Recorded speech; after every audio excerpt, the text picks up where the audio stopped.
दोस्तों, वीडियो शुरू करने से पहले मैं बताना चाहता हूं कि सलाह देना चाहता हूं कि बच्चों को स्कूल की तरफ भेजिए, धार्मिक स्थलों की ओर नहीं।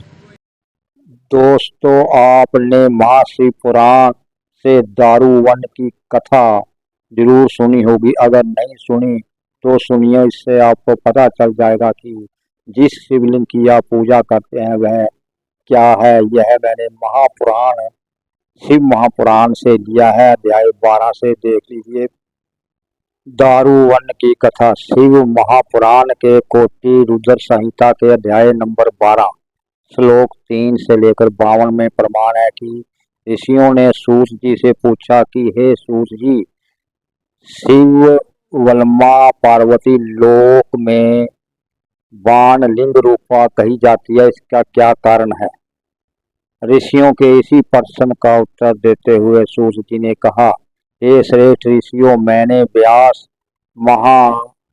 ऋषि वेद व्यास जी से जो कथा सुनी है उसी का मैं आज वर्णन कर रहा हूँ, आप लोग सुने।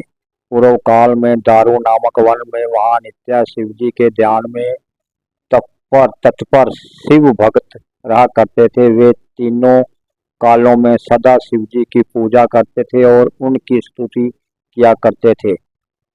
शिव ध्यान में मगन रहने वाले ये शिव भक्त श्रेष्ठ ब्राह्मण ऋषि किसी समय समाधि यानी हवन के लिए लकड़ी लेने के लिए वन में गए हुए थे। तभी भगवान शंकर वहां दिगंबर अर्थात नग्न अवस्था में हाथ में लिंग को धारण कर अर्थात यानी के लिंग को पकड़कर विचित्र लीला करने लगे।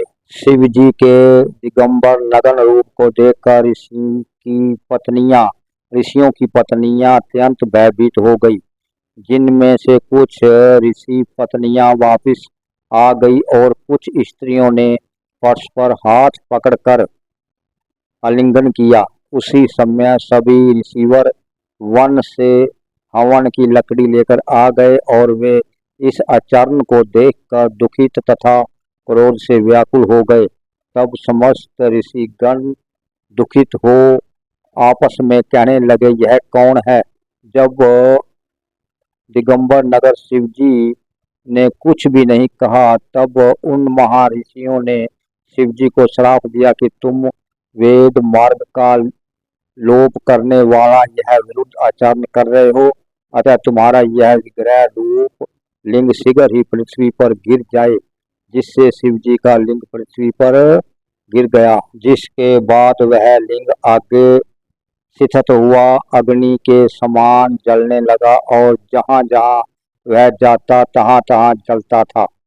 वह लिंग पाताल में स्वर्ग लोक में भी उसी प्रकार प्रज्वलित हो ब्रह्मण करने लगा, कहीं पर भी शिथिर न हुआ। सारे लोग व्याकुल हो उठे और वे ऋषिगण अत्यंत दुखी हो गए।